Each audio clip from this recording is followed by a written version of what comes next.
What's up, VC? How you living there? So, straight into it, because this might go long. You'll see. But the energy's good. Hopefully this feels like a hangout. That's always my goal. So, the first and foremost, if you're here in the States, if you're a Yank, you're probably celebrating Thanksgiving Day. Maybe this video's lost in what I assume is going to be a spate of VC videos, an absolute influx of people killing time with their free time away from work making videos. So if you're here, I appreciate you hanging out, and let's make this feel like a hangout. Alright, but the theme around this is going to be Steve Carlson related. Everyone should know Steve Carlson, you know, one of the vinyl community's greatest friends. And here's a quick side note too, while I've spoken of friends and used the term community and Thanksgiving, I like to think I'm and this sounds so trite or, you know, arrogant to say so, I like to think I'm a deep thought thinker. You know, I like to be goofy, I like to be silly, I like to pass time.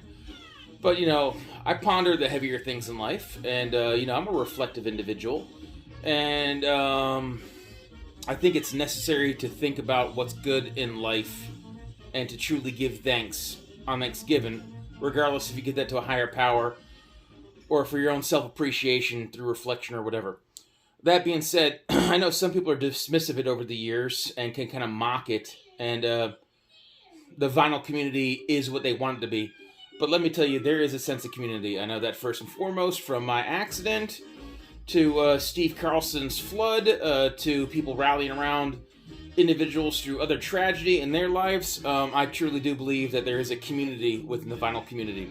Now, if you want to argue and bicker and get nasty in the peanut gallery, you know, people do that. That's their prerogative. I'm not saying that doesn't exist.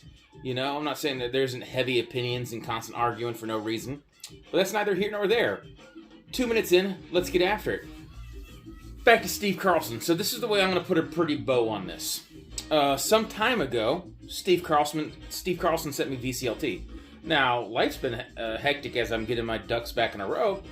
So, you know, I'd like to make a video promptly when someone sends VCLT, but, you know, Steve's my friend. He's not going to take this personal. So I'm just now getting around to incorporating these into a video. And what's also nice, I actually got to spin them and play them. So what's in the background? This is the Peasant brothers. Peasant? Tomato, you tell me. But one thing I can tell you, with a title like Skunk Juice, you know this is bringing the funky business. So Dirty Funk from the Big Apple. And they did find a stronghold in Harlem, playing with people such as Dizzy Gillespie, Art Blakey, Lionel Hampton. In the early days, they were playing with Kool and the Gang. But reading the back of this and doing some research online, I found out they're from my neck of the woods. The brothers Peasant are originally from Beaufort, South Carolina. Been there. So rock on with that. They recorded under a name also the Chili Peppers and a couple other names over time. But this is a comp of different 45s they had. So you can investigate if you so please. But tracks like Skunk Juice, Nitty Gritty, Chicken Scratch, New Orleans, Fever, High Heel Sneakers, Work Song, Juicy Lucy. Ew. Now that's a burger in Minnesota, but it might be something. Up to you. Toe Jam, Fly Vines, and We Got More Soul. So it's been in the background, so I won't go too deep into it, but the first VCLT of Steve Carlson. Alright. The next one, and say this with me, children. Manu Dibango. There's, unequivocally, I'm saying that correct. There's no way I could be wrong. Africadelic? This is super dope. I love this label. The simple thing reminds me of, my hands are normal. Just ignore that. My hands are normal. But, this reminds me of, like, kid fingerprinting. I love the bright colors, and honestly, it would have made a great color pressing, but I don't mind. I like that sweet, delicious black vinyl. Speaking of which, Vinyl Douche is making videos again. If you haven't paid mind to him, check it out. But, this is the second of 2 records that Steve Carlson sent me. This is pretty dope. Of the 2, not that I don't like and appreciate what's been in the background, this is my preference. I think this is pretty cool. And this musician is Cameroonian, had a fairly prolific career, and I would say investigate into this fully. And so, now how do I twist this to make some weird amalgamated 5 fresh finds? Because that's my bag, baby. I'm going to segue into some things that I picked up recently that are in the Steve Carlson realm that might tie into things that he sent me, as well as recently, about a month ago or so, I visited a family, and a dear friend of the family who just had a beautiful baby. Congratulations, Philip. I love you. I don't have an actual birth brother, but I got 3 or 4 bros that are really close. They're like brothers, so I feel like I'm a newly anointed uncle, and that's pretty freaking cool. But that's secondary to the vinyl community, that is. Important in my life. But I was in Kalamazoo, Michigan, about to fly out of an airport, and, we got in town just slightly early enough to hit up a record store. That record store is a place that Steve Carlson frequents. So that's how we're going to weave this all together, and eventually there'll be Kalamazoo finds. But what's next in rotation? So I'm going to be showing a little bit of this, Steve said this Cameroonian, there's this big blend in when this Afro movement in the 70s that everyone calls ZamRock, which is also like Afrobeat, Afro-funk, like psychedelic blues, disco, at time reggae, really just all mutated together and made some fantastic albums. Whatever, how I'm painting the picture here verbally and terribly. But which we intend to cause havoc. Great band. Prior to this, all I had was Introduction. I think this is their 3rd album. And you know what? I could read a hype sticker here. Now and Again Records archival reissue of the Prague Psych ZamRock masterpiece, 1975. Electrified by a diet of James Brown, The Stones, and Deep Purple, which were the stadium-filling kings of the 1970s ZamRock. Of 1970s Zam? Reading for is not good by my mouth. Their 3rd LP is a Garagey masterpiece, says Mojo. Alright, so this is dope, and this is actually ZamRock. It also says it here that this is earth orange, which I guess would be the color of my walls in the background, a very clay earth orange. But if you ask me, this is more of like a deer hunter vest orange, or maybe a prison jumpsuit orange. Neither here nor there. If you're going to go traditional actual ZamRock, this is probably the best in the game. I freaking adore this music. Good stuff. I know Steve appreciates it. More in the same realm here. Losing records. William Omnivore. So, William Omnivore was Nigerian? Let's say that correct. I won't fact check that. William Omnivore was a Nigerian artist, another one of those blender of genres, reggae, Afro-funk, disco, electronic, psychedelic weirdness, great stuff. This is his 2nd album, circa 1978. Probably about 10 years ago, there was a comp with him in a cowboy hat, wearing like a suit, looking almost like dressed like a cheesy politician with a red background called, This is William Omnivore. Who is William Omnivore? That comp is a great way to dive into the artist, but I like his albums. They're just hard to find, sometimes even repressed, as long as you're flipping the bins. Whatever you want, you can find online, by all means. William Omnivore, another one in the same of that ZamRock, Afro-rock, Afrobeat jargon. There's also Transplants. Now, this Ghana-based group was a transplant to London. Much less like I showed it a few videos ago with some killer shit. Actually, several videos ago. I don't even know how long ago that was. But Demon Fuzz, much like Demon Fuzz, African transplants. This time of Ghana descent, Ghanaian. You tell me. But Ghana transplants with Caribbean members. This is their first album debut. Let's call it 1971. Gatefold, really clean. This stuff isn't always clean, and super stoked to find it in this condition. Really nice on that Deca Rainbow label. So pleased to have found this. No ringware, super clean, terribly inexpensive. You can find OC Bisa not expensive at all. It's a little bit more palatable if you don't want to get too adventurous. This sounds more radio friendly. This is one of the bands that broke loose international attention to world music meets Afro rock, Afro beat, Afro funk, whatever. But I want to say that this was like $12. So you could find this cheap all the time. And this is the band I discovered through the sequel to one of the best Blaxploitation albums ever of all time. Curtis Mayfield's Superfly.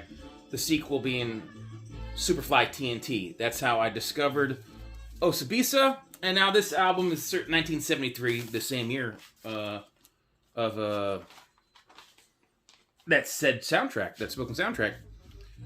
But here's the tidbit on this I find interesting. So this is Happy People, Happy Children. I'm a dumb dummy. So here's a record. It's all cleaned up. I'm not going to get into it. This is my little 2 cents. I can't tell you how many times people have like shown off, like gone to Goodwill and found the most motherlode amazing things ever in history of history. I never once have ever found anything at a Goodwill. Never, not once. Never. In fact, one of the best videos and informative videos you could watch in the VC, I mentioned Vinyl Douche briefly earlier in the video, probably about a month back. He had like 20 stores in the greater Phoenix area. Dug through them. It's a little bit of an arduous watch, or like, tedious to watch the whole thing, but it's really informative in the fact that he spent an entire day going to place after place, and it was a bust. I don't know where you live in the country. Maybe there's no record stores and people just dump things off at Goodwills, but I feel like if you live in any kind of metropolitan area, records are going to end up in record stores, not Goodwills. That being said, friend of the family, I was dog sitting for them. I was in the garage, I saw a crate of dusty old records. I asked permission. Hey, do you mind if I flip through these records? And when I say it was all the cliche Al Hirt, Dean Martin, Reader's Digest, beat up, thrashed, dusty, crusty, and busted records, in the middle of all those, a really clean copy of Osibisa. Made no sense that it was in the mix. I said, hey, can I throw you a few bucks for this? They said, gladly, please take it and whatever else you want. Other records weren't even worth taking for free. But that's the closest thing I have to, I found an amazing find for free. That being said, still, depending on where you are in the country, in this clean of condition, $8, $12 record, maybe you're at a record store that tries to gouge you for $15. Maybe you're in a record store that tries to do you a favor and it's $6. Not an expensive record. This is a 10-spot record, pretty much, give or take, around the country. So, Osibisa, Ghana-based music. Alright, so those are in the wheelhouse of Steve Carlson, and I just want to, show some things that are to his preference, because, he sent me things along that lines, and I freaking love Steve. What a great guy. He's the reason, the primary, or one of the biggest reasons, I make vinyl community videos. Alright? So, let's get to the nitty-gritty of it. However I'm going to label this 5 Fresh Finds. Greenlight Music, Kalamazoo, Michigan. Now, if you guys don't know, and I haven't already, I probably already said it at some point in this video, because I consistently make mistakes, I'm a big dumb dummy. And I probably have like 30 canvas bags. Extreme exaggeration. I have several canvas bags, and a true gang of plastic bags. I forgot to bring them. I didn't have a carry-on. So I was that guy who came back with a carry-on of records, and people were like, oh, you're traveling lightly? And I'm just like, no, I just don't trust this to be in a suitcase. My carry-on is records, so, please be careful with it. So, now, dummy move on my behalf, not bringing a tote, but compliments to Greenlight for having probably the heaviest, dutiest, nicest tote I now have in my collection. So, I don't even know if I remember to take photos of this place. My bad, if that's the case, and I need to find some B-roll photography for this place. But one thing I liked is that a good newer selection in this place. Super positive vibes from the people working there. About my age, male and a female. Super pleasant to talk to. It was a cool, like, 6 degrees of separation. Even though I didn't get to meet up with Steve because our schedule didn't work out, Steve goes there every few weeks or a month or so. So you're literally relaying a message to the guy who works there, and it's like, hey, say hi to Steve for me. And he's like, absolutely. So you feel like you're dropping in the local record store and saying hi to a friend that you've never actually met in person. It's kind of surreal that way. But good new arrivals. The used stuff was mostly jazz that was out of my price range or not quite fitting my taste for the best used stuff. And then one thing I really liked about it, they had cassettes, they had CDs, they had DVDs and Blu-rays and all that. But they also upcycled, and so they had, for dirt cheap, leftover jewel cases, empty Blu-ray cases, really inexpensive. They also had inner and outer sleeves. One thing I'm doing while I'm taking care of my collection as it grows, and I really appreciate it. I'm taking more pride in the cleaning and the stewardship of my stuff. Support small business. I'd rather buy this from the store than Amazon or some conglomerate evil empire. So I bought a 50-pack sleeve of MoFi knockoff, audiophile sleeves. And you can see it's already open. I've probably already ganked 3 or 4 out of this. I literally just have it in here for the sake of the video. But a purchase I made at the store. And here's something I don't usually buy too often, but I have struggled and failed to buy this on record. If anyone finds this in store, hey, think of me. I'll gladly trade or gift you something, we can figure it out. But let me run through this and I'll worry about flipping to the other side. So side A just stopped on this quick comp. If you can see right there, Sympathetic Sounds of Detroit. This is a Jack White bass comp recorded in 2001 from his home. It has bands such as the Paybacks, the Dirt Bombs, the Come-Ons, the Soul Dad Brothers, which Jack White sang background on this album for them, the Buzzards, the Detroit Cobras did a Shout Bamalama, Otis Redding cover, and Jack White actually played the piano on that. So really cool stuff. White Stripes obviously are on here, the Buzzards and the Henchmen, a group that Jack White also briefly played with. But I don't have this on vinyl. I'd like to someday. Someone comes across it, let me know. We could finagle something. I could send you a little case. Sure, we can make a trade. But I've just avoided buying the vinyl online, and now I got myself a nice CD placeholder. All right, back at it. Only 2 more. Bear with me. Might be making decent time here. So, some people may be sick of this band. Some people tapped out before they ever got into it because the catalog's too big. I'm intimidated. I'm going to back out. I personally still like this band. Want to support the record shop. You can get this anywhere, but I figured there was as good as any place. So, a new arrival. Let me read this. Omnium Gatherum. I don't know why that's so difficult for me to place in my head. But I like, if you don't know King Gizzard, they adjusted their paper cardboard outer sleeve, the recycled outer sleeves they were doing. And I think this is better, of higher quality. But the store still put in an outer sleeve on top of it to boot. So kudos to the record store. But this is their 20th album. Yes, 20th album. And they decided to kick off their 20th album by making it a double LP. Now, if you ask me, this album's a little bit hodgepodgey. It's a little all over the place. It has more of that synth pop. It has more of that progressive elements. They also experimented with little transitional periods of hip-hop and like rap. If you ask me, it fails. I think that they might be able to do it better in a more funky album or synth-poppy electronic album. But as a sequitur amongst an album that almost played like a live album, it almost plays like a compilation with so many different musical varieties, I think that element failed, if I'm being real, because I think more people in the vinyl community need to be real about things. Like everything you pick up is the world's greatest thing, and look what I bought. Do I like this? Yes. Am I happy to own it? Yes. Is this going to be my first King Gizzard spin? No, probably not. But am I glad it came out? Absolutely, because in addition to all the things that I listed, if I didn't say it already, this album has more of the kind of thrash homage metal elements at points in this big giant double LP, and that's going to translate well live. And so I'm super stoked to see them again in the future. I recently saw them in concert. Unfortunately, a buddy of mine kind of ruined the show with heavy drinking, but Steve Fever from Grown Man Record Night was an absolute friend and gave me a ride back to the hotel and just made that night from pretty crappy to fairly awesome. But Gatefold, brand new record, no crease break, fail. Colored pressing because you'd expect that. It's marbled. I don't know how well that's showing up on camera.